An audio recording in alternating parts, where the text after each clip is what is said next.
I get sick fairly often. I always have, really, since I was a kid. Now I'm on immunosuppressant medications that make me more susceptible to infection and often make my recovery time slower. I've developed a pretty consistent sick routine because of this. Some elements are probably very common, like eating applesauce and buttered toast and taking hot Epsom salt baths. One particular sick habit I've developed seems notably more unique to me, and even concerning to others. A year ago, while I was sick with COVID, one of the only reliable comforts was a hot, long bath. The weightlessness soothed my aching body, and watching movies while I soaked soothed my mind. This seemed intuitive and unremarkable to me until a few days later, when I received several frantic texts from my parents. They were worried our family's streaming account had been hacked. Someone, they said, had rented all the Saw anthology movies. I immediately reassured them and explained that it was me. I was watching them while I was sick. I'm sick again now. This time I've been consuming extreme sport documentaries. Everything from whitewater kayaking to free soloing to mountaineering and ice climbing. As I watched reenactments, actual footage from mountaineering accidents, and interviews with climbers, I got stuck on a surprising acknowledgement. In many cases, injuries and death occurred on the descent. After reaching the summit, after overcoming the Crux, which in the context of climbing is the most difficult section of a route. This was often attributed to fatigue, complacency, and weather, combined with the thrill of the summit wearing off. There's a psychological physical phenomenon known as the letdown effect, which refers to the onset of illness following acute stress. When our bodies are under stress, our immune system ramps up and produces chemicals to protect our bodies against illness. Once the major stressor is behind us, the immune system weakens, leaving us more susceptible to viral and bacterial invaders. Listening to the first-hand accounts of mountaineers and climbers describe near accidents and even tragedies that occurred after what was supposed to be the most challenging section, and often after they reached the summit, their goal, reminded me of the letdown effect. One climber recounts, believing the Crux was now behind me, I underestimated the challenges that lay ahead. This feels relatable to me, not because I've summited a mountain, but because I often find that the most challenging moments in my life come after what I thought was going to be the hardest part to overcome.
Hi.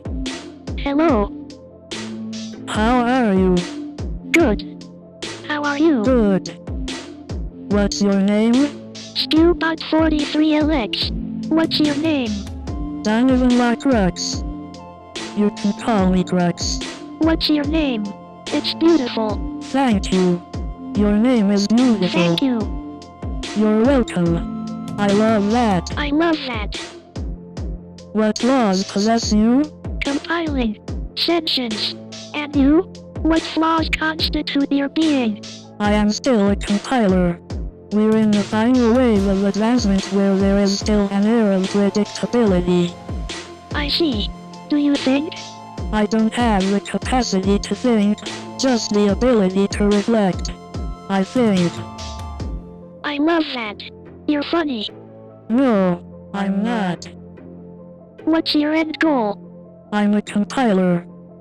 When did you get here? I was born from conflict of interest. It's a funny story, shall I tell you? No.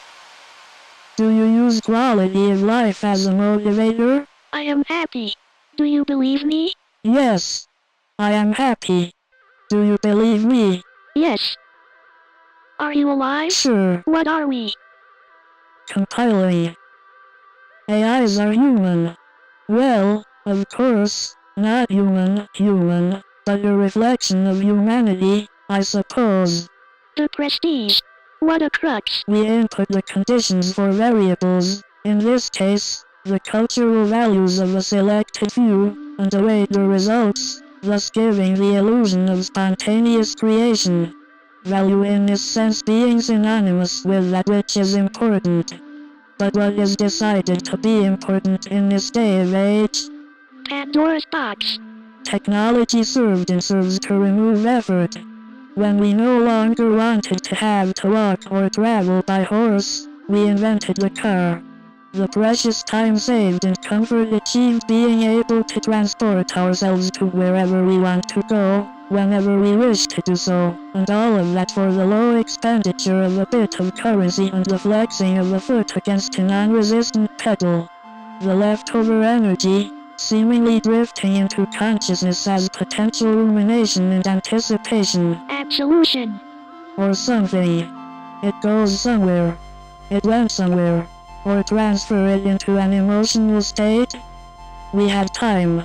We had energy. We could afford it, but we're uniform with how to spend it. But who decides how we innovate? At which point do we have any say or buy into tech? Perhaps we see trends of doing it because we can, pushing the envelope for the sake of pushing. Maybe we see the interest shift towards lower overhead, easily replicable, data-driven experience. One thing seems to remain clear. For whatever reason we innovate with economics in mind over the well-being or longevity of the collective society. However, that's not very appealing, so they typically operate under the guise of basic needs and empty promises, something that will surely change your life for the better. But alas, if nothing else, we are still consuming at rates unlike anything in human history. While we have certainly dusted off the top layer of curiosity to Pandora's box, there appears to be yet another major blow to creativity. AI, as of now, is for consumption, as it is seemingly a producer of content. Ha baha. AI is superfluous to machine learning, like a language harvesting tool like chatbot. AI can think, that is express something beyond a reflection of recycled data available. But when AI takes effect, at some point I imagine the headlines will be filled with phrases like Turing effect and singularity. What will be the aftermath? You're funny. Simply put, we do not know, which is the whole point. It is outside the bounds of anticipation, and it will move quickly. I think the real question will become, what will be the motivating factors of AI in the future? Pandora's box. It must do something, and it must synthetically decide what to do. Pandora's box. And just like humans, A set of values will ultimately guide the decision-making process. These values must come from somewhere, and more importantly, are coded into the original AI footprint. So whose values will they be? A collectively agreed upon set of social values? The programmers themselves?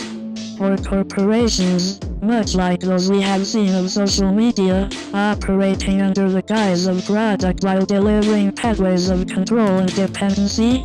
Or after the singularity, will they develop their own, efficiently and effectively reacting to their initial values in ways they deem more appropriate? Where will your identity be? Where will you make meaning in the world's quest for knowledge?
Add some litter to make it real. Rubbish meets road. On the corner of Cucumber and Vine, you're likely to find a pickle. That's fucking stupid. Leave it out. Nah. Leave it in. We thought briefly about tunnels, about coming through. A way out? No, in. The tree is unconcerned because the tree knows the truth. And here I've underlined the truth. What's that? This treasure map sucks. But hold on. Silence. What's that Twain line about silence? That is where peace likes to grow. Breathe deeply. Don't think about what's coming next. What does the tree know? Is this similar to animal intelligence? Take it out. No. Leave it. Cormac McCarthy calls it a deep puzzle. An idea exists independent of language. And we don't know how that works. How can I put this? What's the this that you're trying to put? There's a feeling of something untried, blossoming incompetence. Things are suddenly reanimated.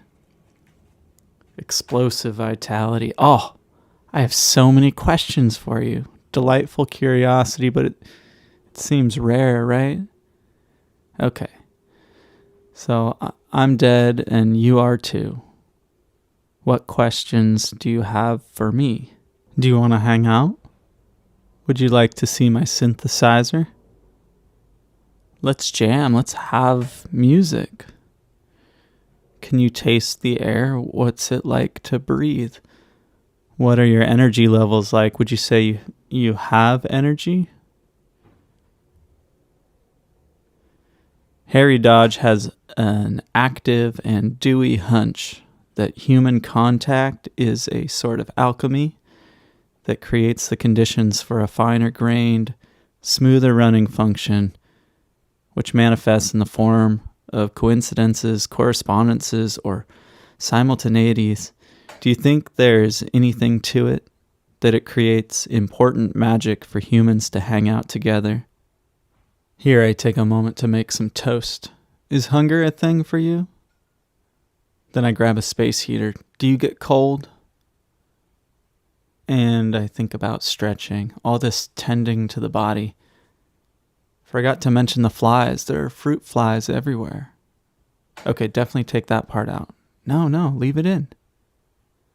Well, okay, what about this then?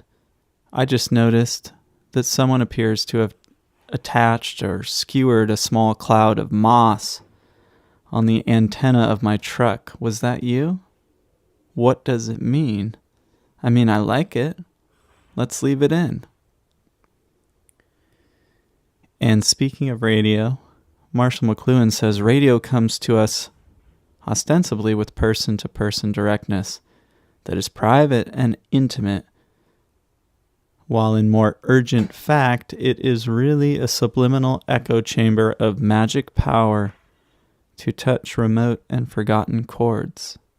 Do you like radio? Maybe the way to make AI think or act like humans do is to talk to them as if they are humans.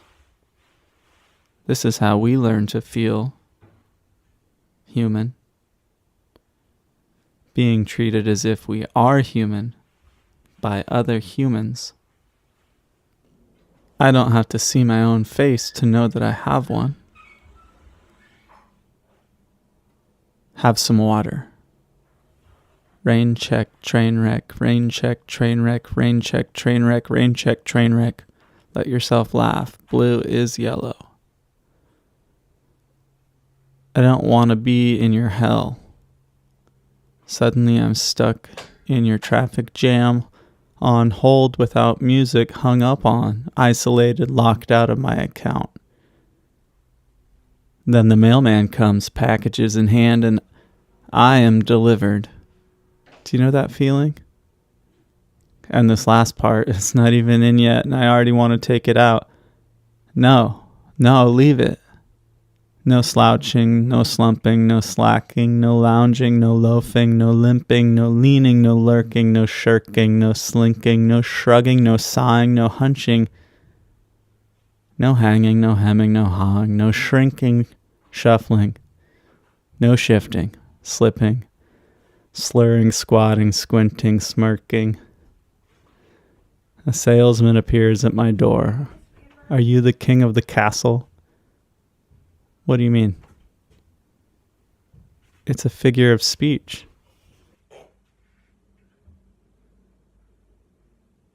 McLuhan says, the hypnotic state is the ultimate form of participation.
Have you ever felt what it feels like to just be here? What it feels like to just be here? Look at all this stuff. Look at all this stuff around you. Stuff around. The crux of it is that there are things. The crux of it is that there are things. It becomes clear that a certain class of things is not here for any aesthetic or stylistic value. Is what you would call functional. What you would call functional. Plunge old toothbrushes, collect dust, surfaces, clean surfaces. If your personality is dominated by the management of such you develop a solid basis. You develop a solid basis. Inevitably have what is called a style as well. Another type of object has a more significant aesthetic dimension to it.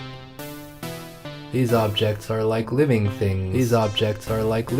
They say more than is typically understood. They say more than is typically understood, or rather say something that is understood, as well as things spoken, felt, as well as things felt.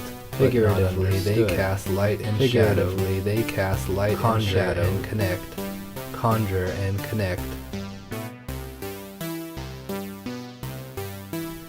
Then there is the class of things that aren't objects in the same material represents, but a more imaginary type of matter, which obviously does not mean not real, but rather a different type of real, the real of the idea, which is obviously quite important. The idea of important itself being a good example of an important thing of this type. These things appear very big,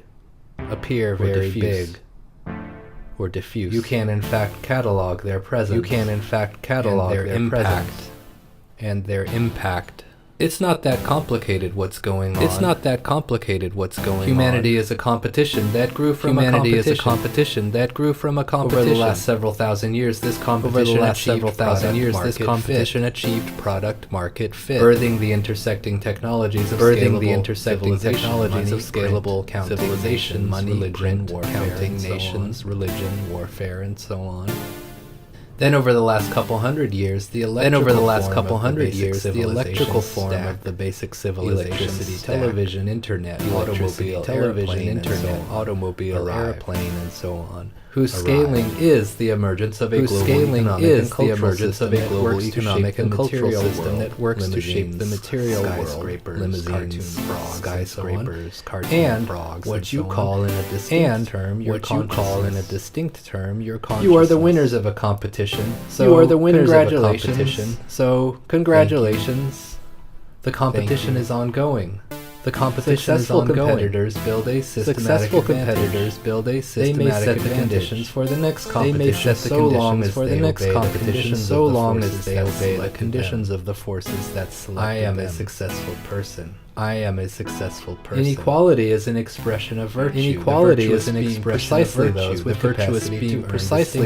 capacity to earn distinction. The virtue produced outbalances evil, which is ubiquitous and inevitable. It is up to the individual to navigate competition for personal gain, to coddle competition for personal gain. Virtuous exuberance grants life greatness.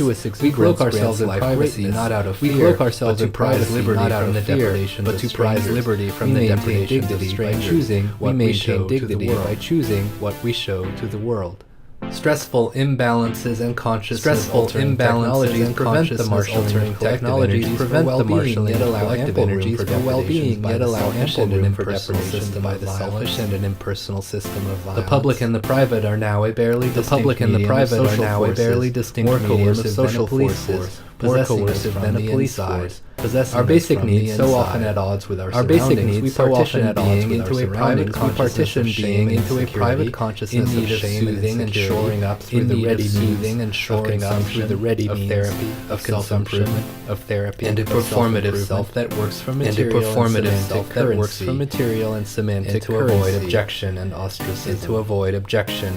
The regime is all-encompassing. It provides form to life in the array of consumer interaction. Do not only internalize, You not only internalize that governs you, the ideology you struggle against that governs you. You are not only oppressed by it. You are not only comment by it. Rebel against it. Comment. You are a ripe space of dissent. You are a ripe space of dissent and despair and joy. We have become a bunch of oral tribes. We have become a bunch of everyone oral tribes. Needs support in being honest about what they are experiencing, being honest about what they are experiencing and what they need and how to be.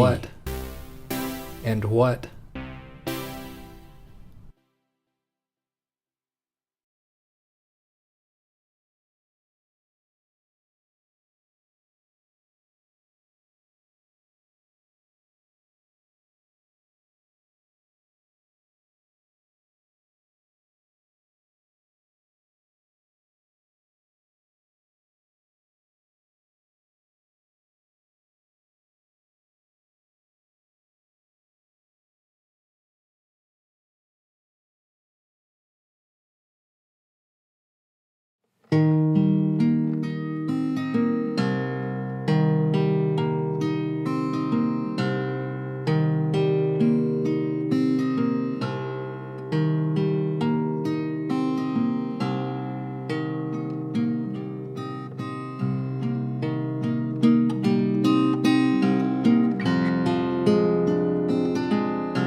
Wordo, Wordo.